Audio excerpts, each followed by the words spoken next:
જય હિન્દ વિદ્યાર્થી મિત્રો, આજે આપણે પીએસઆઈની એક્ઝામ પેટર્ન જોવાના છીએ. તો પીએસઆઈની એક્ઝામ પેટર્નમાં મુખ્યત્વે પ્રિલિમ્સ અને મેન્સ બંને હોય છે. જેમાં પ્રિલિમ્સમાં બે પાર્ટ હોય છે, પાર્ટ 1 અને પાર્ટ 2.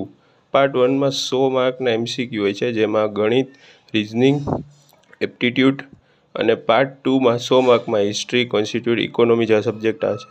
બંનેનો સમયગાળો 3 કલાકનો મળે છે. 0.25 નેગેટિવ માર્કિંગ હોય છે અને 40% minimum qualified mark in each part, એટલે કે બે પેપરમાં 40% મિનિમમ માર્ક લેવાના હોય છે. બીજું પેપર હોય છે મેન્સનું, એટલે કે ભાગ 2 એક્ઝામની પેટર્નનો. એમાં રિટન એક્ઝામ હોય છે, જે 100 માર્કની હોય છે અને 3 કલાકનો સમયગાળો મળે છે.